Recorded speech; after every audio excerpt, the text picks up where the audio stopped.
Mr. Speaker, I'd like to start by congratulating Serena Wiegman and the Lionesses for their fantastic performance at the World Cup. We are all incredibly proud of them. Mr. Speaker, I also know the whole House will want to join me in sending condolences to the family, friends and colleagues of Sergeant Graham Saville. It is a testament to his bravery that he died in the line of duty and a terrible reminder of the work the police do every day to keep us safe.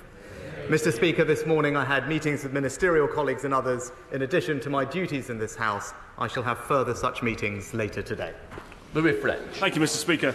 The Labour Party used to claim that it represents working-class people. But Labour's ULEZ expansion to Greater London will now hammer millions of working people with bills of £12.50 per day or £4,500 per year. Does the Prime Minister agree with me that it's unacceptable for Londoners and those in surrounding counties to face this regressive and unacceptable tax, and will he do everything that he can to help working people? Well, Mr. Speaker, I agree with my honourable friend. It is disappointing that last week the Labour leader allowed the Labour mayor to introduce ULEZ, charging hard-working people £12.50 every time they start their car, adding to their burden of the cost of living. All I can say, Mr. Speaker, is while we focus on helping hard-working families, all he does is punish them. We now come to Leader of the Opposition, Keir Starmer. Thank you, Mr. Speaker. Can I join the Prime Minister in congratulating the Lionesses and his comments about Sergeant Saville? I think we all speak for the whole House when we speak on that subject. I'd also like to extend the warmest welcome to our new Labour member for Selby and Ainsty.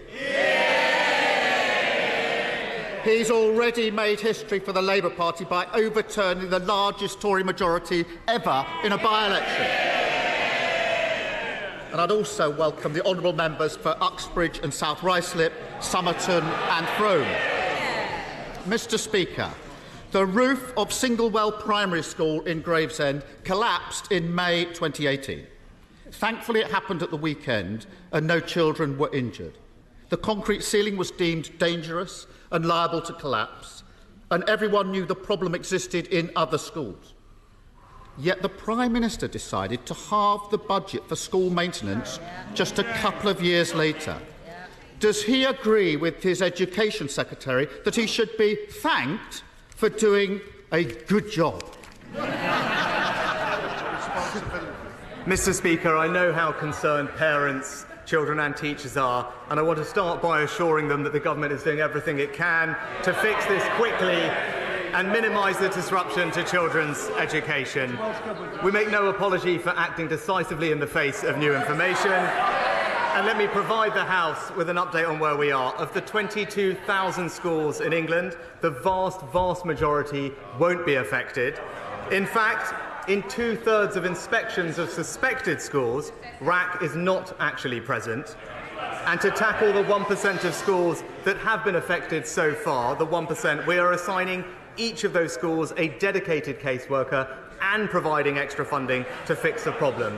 In the majority of cases, children will attend school as normal, and the mitigations take typically just days or weeks to complete. We will do everything we can to help parents, support teachers, and get children back to normal school life as quickly as possible. Keir Starmer.